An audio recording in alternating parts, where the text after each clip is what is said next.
All right, what is up, everyone, and Merry Christmas. Got another team to showcase today in the Great League using Shadow Skarmory. So it's a Sableye Shadow Skarmory core, Toxapex as the safe swap. Been using this team the past few days in Great League, gained about 200 elo, going from the 2300s to 2500 and beyond, hitting veteran and beyond. So been a very strong, very consistent team for me. So hope you enjoy. Let's jump into the battles. All right, so for the first battle, we're going to be facing a Bastiodon in the lead. And so just going to be talking about how to play against some of the most common leads that you're going to see in the Great League. So for Bastiodon, you want to stay in with Sableye and keep the Bastiodon away from your back line because Toxapex and Skarmory just really struggle against Bastiodon. They can do some damage. Toxapex does have super effective brines, but in general, you want to keep Sableye on the Bastiodon. Later, we're going to see a Bastiodon in the back and see how to play that. But for this first battle, we're staying in. We're using some shields just to try to get this Bastiodon out of the way. And if possible, farm it all the way down and come out with alignment as well as a bunch of energy to be able to throw a move at whatever comes in next. So able to get the farm down. It's a Mandibuzz. We can throw a return and then just let it take us out here. Barely had any health left, so I'm going to bring in Toxapex here. It's just tankier than Skarmory, so they swap quickly to a Shadow Victory Bell, and we can answer it with our Shadow Skarm. So we resist everything. We can just farm the thing all the way down and come into the Mandibuzz matchup with a bunch of energy. I'm going to go for a Brave Bird and force them to throw a move right away so that I don't get to another one, right? So they'll knock out my Skarm, and then I just have too much health and energy on Toxapex, and we're able to throw Double Brine. I think Double Brine plus the Poison Jabs should knock the thing out. So, yeah, it'll take them like 4 moves to be able to knock me out. So we win this one, GG to my opponent. So that's how you play a Bastiodon lead. A lot of times you're going to see that Shadow Victory Bell in the back. Also, sometimes like a Medicham, something like that. So on to the next battle. Now we got a Poliwrath lead. So Poliwrath is very common. It got, the buff with Scald, which does more damage and has a higher chance of debuffing the opponent's attack now. And so, yeah, how you play Poliwrath lead is I do 8 Shadow Claws. That's 8 counters for them. They're both 2-turn moves. And then I catch a move after the 8th counter. Whatever the move was, we're going to resist on Toxapex. So they threw a Power-Up Punch. Most Poliwraths are running Scald, Icy Wind. But you're going to resist Power-Up Punch, Dynamic Punch, Scald, Icy Wind, resist all of that with Toxapex. So we successfully catch the move. We stored all that energy on our Sableye. And able to do quite a bit of damage to the Registeel.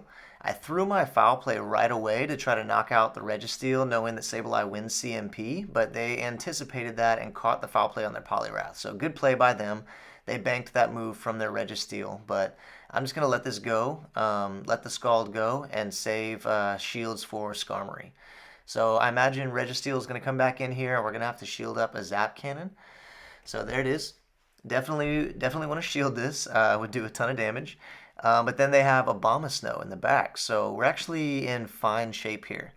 I can take a Weather Ball or an Icy Wind and just farm the thing all the way down. Or just about all the way down. Then 1 Shadow Claw to knock out and 1 Shadow Claw for the Registeel. So probably should have used the shield there, but either way, it worked out. So next lead is a Lantern. Also very common lead.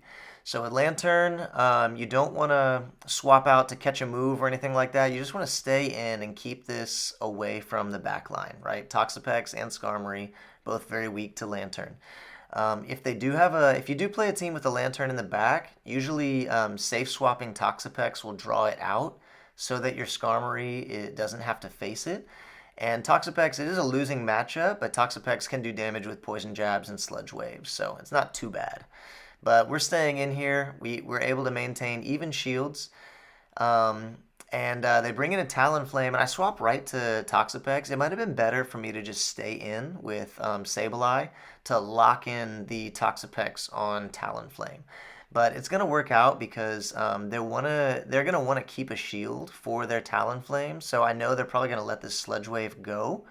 And then I can take out the Vigoroth and do quite a bit of damage or shield pressure with this Toxapex. I'm resisting those incinerates. And I actually decided to catch a move on the Sableye so that I can just finish the game off with Toxapex. So now I can bring Toxapex in here, shield one, and then the Brine. The Brine and maybe like one more Poison Jab will knock out if the Brine doesn't KO. So we actually didn't even need, one more Poison Jab. Didn't even need Shadow Skarmory in that game. But yeah, GG. Next lead, Azu. Azu, very common lead as well. It got a little bit of a buff this season with the bubble buff, doing a little bit more damage. And so what I do against Azu leads is I stay in and I shield the first move. You can get a glimpse of what their move set is, right? If they throw Ice Beam or Play Rough. And then I go for a catch on Toxapex for the second move because Toxapex walls Azu like completely. You're going to resist every move that it has. I don't want to just switch right to Toxapex because guaranteed they have an answer for it. So that's why I do the thing where I shield one move, bank all that energy, and catch the second one. And then I bring in my Toxapex. So yeah, able to do a little bit of damage on the Charger Bug here. And now they've got two moves though. So they're going to throw back-to-back X Scissors. I'm going to shield one of them and then throw one of my foul plays. And this should knock out if they don't shield it. If they do shield it, I can throw the next one, and that will knock out. And so now Charger Bug's gone. Their Azu is low on health. And so I'm just going to bring in my Skarm, and it's a Crest in the back. And so Skarm walls Crest, right? We resist Grass Knot, Moonblast, and Future Sight. And we're resisting the Psycho Cut fast attacks. So I can just go for double Sky attacks here, and then farm down the Azu whenever that comes back in. So, yeah, it's worked out well for us. The Azu, I don't think it's going to make it to a move. Yeah, there we go. So, GG. That's Azu lead. Stay in, shield the first move, catch the next one. For Whiscash, Whiscash, another common lead, another Pokemon that got a buff this season with that Scald, getting access to, having access to Scald that does more damage and can have the increased chance of lowering their attack. So you can see there, just Scald took me down to 50% on Sableye, which is crazy. The move's so strong, and it got the attack debuff. But I do want to just stay in here, and it's fine to go no shield. It's fine if they win the matchup. I just want to keep the thing away from Toxapex. So they have a Venusaur Talonflame backline, which, you know, my backline's going to do fine against as long as I can get their shields down. So Talonflame on Skarmory is obviously very bad, but with shields down, you can one-shot it with a Brave Bird. Yeah, so that's what I'm going to do here is I'm going to let this Toxapex go down, and I'm going to start farming with Skarmory. I'm going to no-shield the Frenzy Plant. I probably could have shielded this just because those Incinerates are going to do so much. But as long as I time my moves well here, I can get to a Sky Attack and a Brave Bird. I shield this one up, and then I can take, I think, one more Incinerate. And yeah, before the second Incinerate gets through, I make it to the Brave Bird to knock the thing out. And then I'm able to farm down the Venusaur. Even Shadow Skarmory debuffed. So, GG. Okay, here we go. Shadow Victory Bell in the lead this time. And what you want to do here is we don't want to stay in this for very long, but we also don't want to swap out right away. We want to get a shield advantage. Shadow Vic is very glassy, so they're definitely going to shield the foul play. And then with that shield advantage, you come in with Toxapex. Just knowing that Shadow Vic is almost always has a Bastiodon, you know, in the back. So Toxapex can draw that out to keep the Bastiodon away from Skarmory. And with the shield advantage, I can do quite a bit of damage with these super effective Brines. So Brine's not a very good move, and Toxapex is a defense-oriented Pokemon. So yeah, it's not going to do a ton of damage, but it does add up.